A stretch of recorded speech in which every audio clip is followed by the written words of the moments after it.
Bonjour à tous, on se retrouve aujourd'hui pour parler de rentrée et particulièrement de rentrée en STD2A. J'ai reçu ces derniers temps pas mal de messages sur mes comptes Instagram me posant des questions par rapport à ça parce que je sais que c'est quand même une filière vachement mystérieuse, il n'y a aucun livre scolaire sur le sujet. Quand on va sur internet, on n'a pas forcément toutes les infos et même les professeurs n'ont pas forcément tous les mêmes cours, on n'a pas tous les mêmes matières d'un lycée à un autre. Donc c'est source de vachement d'angoisse chez beaucoup de personnes, je pense.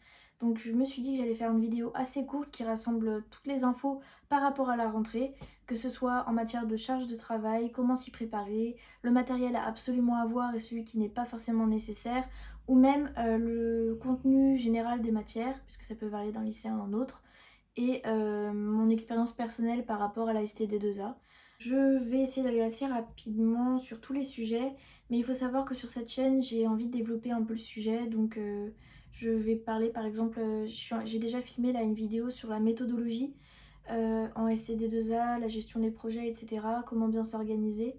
Et je pense faire quelques vidéos, par exemple d'histoire de l'art, des résumés de cours, ce genre de choses, pour que vous puissiez avoir quand même une petite base d'informations sur cette filière qui n'en a pas énormément. Donc je pense qu'on va commencer par le sujet de la charge de travail, puisque c'est ce qui inquiète quand même la plupart des personnes qui viennent me poser des questions. C'est vrai que en STD2A, la charge de travail est particulièrement importante, notamment par rapport à d'autres filières, puisque vous allez avoir quand même les filières, enfin les matières générales, comme français, maths, physique, chimie, etc. Mais vous allez devoir en parallèle gérer tous vos projets artistiques qui prennent une masse de temps assez incroyable et de temps qui n'est pas compris dans les cours. Ce qui veut dire que après les cours, vous allez devoir penser à vos projets et les réaliser, ce qui peut pas être fait comme ça, mais vous allez aussi devoir vous préparer aux autres matières, puisque vous allez aussi avoir des contrôles, des exercices à faire pour les autres matières. Donc c'est sûr que gérer son temps en étant STD2A, c'est quelque chose qui est indispensable et qui demande vraiment pas mal d'efforts pour le coup. Euh, Maintenant, c'est sûr que c'est une filière qui est difficile de ce point de vue-là, mais si c'est ce que vous aimez faire, il n'y aura pas de souci. Si vous aimez analyser, si vous aimez l'histoire de l'art, si vous aimez l'art en général, si vous aimez créer, c'est une filière qui vous plaira sans aucun souci. Je sais que moi, j'avais vachement de mal à mon lycée parce qu'en plus, j'étais dans un lycée privé hors contrat et qu'on carburait à 4-5 projets par an, alors que dans la plupart des lycées publics, c'est plutôt 2-3 projets par an. La gestion des projets d'ailleurs dans mon lycée, je la trouvais vraiment euh, pas forcément hyper saine et maligne parce qu'on n'avait pas forcément le temps de bien prendre le temps de réfléchir à nos projets et de tout réaliser complètement jusqu'au bout. Je sais que dans d'autres lycées, ils allaient jusqu'à réaliser leurs projets, enfin jusqu'au bout vraiment. Par exemple, s'ils avaient une collection de mode, ils réalisaient cette collection de mode et ils faisaient un petit défilé en fin d'année. Moi, ça n'a jamais été le cas dans mon lycée. C'était très très rare qu'on ait jusqu'à une maquette.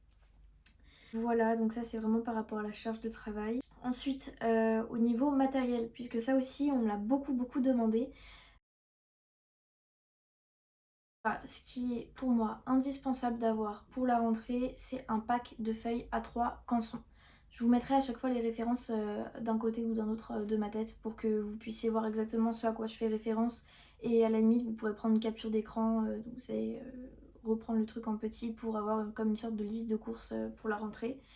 Donc oui, le pack de feuilles canson A3, c'est vraiment quelque chose qui est indispensable pour le coup, puisque en STD2A, vous allez réaliser ce qui s'appelle des planches. Donc ce sera comme une sorte de support pour présenter vos projets et votre réflexion au fur et à mesure que le projet avance. Ça, je vais le développer en détail dans ma prochaine vidéo sur la méthodologie et où je vais découper exactement ce qu'on fait quand on réalise un projet en STD2A.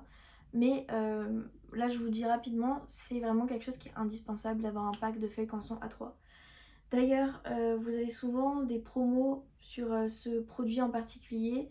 Donc vous pouvez par exemple avoir un pack de 3 pochettes canson. Et si vous avez l'opportunité d'avoir ça, je vous conseille de l'acheter. Ça vaut vraiment le coup, c'est quelque chose qui va vous servir tout au long de l'année et même les années d'après. Dans le même style, au niveau des supports, vous aurez, je pense, besoin d'un carnet toujours en format A3, Et là, je vous conseille vraiment de prendre un carnet, pareil, de la marque Canson, parce que le grammage du papier est assez, je sais pas si on dit, enfin le papier est épais, le grammage est du coup lourd, enfin je sais pas comment on dit, bref. Le grammage est top, c'est un papier sur lequel vous allez vraiment pouvoir tester énormément de choses, et puisque la STD2A vous permet de tester, c'est vraiment ce qu'il vous faut quoi. Donc voilà, la marque Canson est top là-dessus. Maintenant, je pense qu'il y a des marques qui coûtent peut-être un peu moins cher et qui reviennent à peu près au même. Le but, c'est d'avoir un papier qui soit épais, quoi. Si vous prenez un carnet de la marque Canson en format A3, moi, ce que je vous conseille, c'est celui-ci. Parce que enfin, il y a des spirales en haut et ça permet aux feuilles de ne pas se détacher au fur et à mesure de l'année. Ce qui m'était arrivé avec un autre carnet qui était du coup avec les feuilles collées. Et en fait, quand vous tournez les pages, au bout d'un moment, elles finissent par se décoller toutes seules et c'est l'enfer après. Vous devez apporter votre pochette à chaque fois. Enfin, c'est très chiant. Si vous avez besoin d'un carnet, prenez avec spirale. Et ce qui est bien avec celui-ci spécifiquement, c'est que vous avez les pages qui sont détachables. Ce qui fait que quand j'oubliais ma pochette de feuilles Canson, bah, je pouvais toujours prendre des feuilles dans mon carnet en format A3.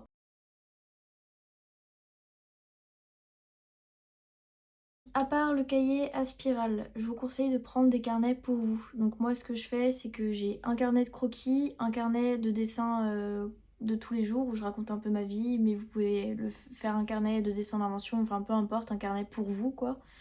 Et un carnet de références. Donc j'ai un carnet comme ça où je mets mes références principales et où je teste de nouvelles choses, de nouveaux trucs et parfois je fais des croquis un peu plus détaillés que ce que je fais dans mon petit carnet de croquis. Le but là, ça va être d'avoir un maximum de supports, de papiers différents, de choses différentes, puisque le but de la STD2A, c'est de vous faire tester un max de choses. Mais encore une fois, il y a quand même des indispensables, donc les feuilles, c'est indispensable, et un petit carnet de croquis, je dirais format A5, c'est indispensable. Un carnet que vous aurez tout le temps sur vous, que vous prendrez quand vous irez en vacances et que vous devrez d'ailleurs probablement tenir, puisque les professeurs vous le demanderont. Donc en parlant de carnet de croquis, ce que je vous conseille, c'est de prendre une petite palette d'aquarelle. Donc il y a des petites boîtes comme ça avec un pinceau rechargeable avec de l'eau. Donc vous pouvez prendre tout le temps avec vous. Et c'est ce que vous allez faire. Vous allez le prendre tout le temps avec vous. Comme ça, vous allez avoir un carnet de croquis à la fin de l'année qui sera complet avec plein de petites aquarelles.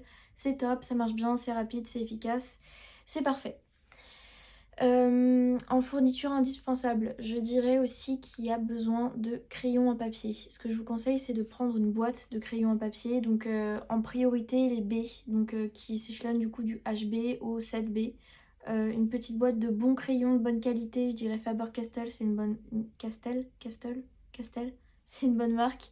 Euh, C'est pas nécessaire de prendre des crayons H, donc du 4H ou je sais pas exactement quel H parce que c'est des crayons qui sont extrêmement secs. Donc ça va être moins intéressant dans un premier temps de les prendre, je pense, même si vous pourrez quand même expérimenter. Enfin, ces crayons existent pour une raison. Je sais que j'en avais acheté en seconde et je m'en suis jamais vraiment plus servi que ça. Alors que ma boîte de crayons de B, je m'en suis servi et je m'en sers encore. En parlant de boîte, je vous conseille de prendre une boîte de feutre de liner noir waterproof de cette marque-là. C'est la meilleure, j'ai pu en tester plusieurs et j'aime beaucoup cette marque. J'avais testé les Micron, je sais plus si c'est le nom de la marque, et c'était... La mine avait tendance à rentrer en fait un peu à l'intérieur et l'encre a coulé pas forcément très longtemps, enfin c'était pas plein d'encre. Et pareil pour les Faber-Castell, j'avais été un petit peu déçue. Donc vraiment, je vous conseille cette marque-là qui est top. L'acrylique, les pastels gras, les pastels secs, c'est pas nécessaire dans l'immédiat. Les professeurs vous le demanderont quand vous en aurez besoin, vous l'achèterez. Mais c'est quelque chose qui coûte assez cher et qui est en général pas nécessaire immédiatement. Je pense avoir fait le tour du coup de toutes les fournitures dont vous pourriez avoir besoin. Maintenant, on va passer aux matières. Donc pareil, je pense que je ferai des vidéos détaillées parce que c'est assez compliqué de comprendre exactement ce qu'on va faire dans ces matières quand on les résume en à peine quelques phrases, mais je vais essayer de vous en donner une idée générale. Donc tout d'abord, vous aurez forcément toutes les matières générales, c'est-à-dire que vous aurez du français, de la physique-chimie, il me semble qu'il y a une option SVT, de l'anglais et des maths. Mais le programme sera quand même orienté en fonction de la filière STD2A. Donc par exemple, Par exemple, en maths, vous allez plus vous concentrer sur tout ce qui est géométrie, ce qui pourra plus tard vous aider par exemple pour la perspective, et en physique-chimie, plutôt sur l'optique. Même si vous allez aborder les autres chapitres qui sont abordés par vos camarades dans d'autres filières, vous allez quand même être un peu plus dirigé vers des choses on va quand même être vachement plus centré sur tout ce qui est STD2A. Et en parlant de STD2A, faut parler des matières artistiques qui sont quand même le centre de la filière. Donc vous allez avoir deux matières en particulier. Je sais que dans d'autres lycées, ils appellent ça autrement, ou alors les matières sont scindées ou organisées avec différents professeurs. Dans mon lycée, il y avait culture design et création design. La culture design était composée de 2 heures d'histoire de l'art et de 2 heures de culture design à proprement parler. Sachant que en cours d'histoire de l'art, c'était vraiment un cours typique. Enfin, on était derrière nos tables à écrire le cours avec des analyses d'œuvres, des analyses d'auteurs, des frises chronologiques, etc. Mais qu'en revanche, en culture design, on était vachement plus laissé en autonomie puisque le professeur se contentait de nous donner un sujet type bac et de nous laisser le réaliser en quelques semaines. C'est-à-dire que chaque semaine, on avait 2 heures où on se mettait devant notre feuille et on essayait de faire en autonomie notre truc. C'était très rare qu'il y ait des petits cours de culture design à proprement parler, où du coup c'était une sorte d'histoire de l'art mais du design. Voilà. Parfois, il nous faisait du coup des corrections des sujets qu'on lui rendait, puisqu'à la fin du coup des quelques semaines où on avait bossé sur nos sujets, on lui rendait, il le corrigeait.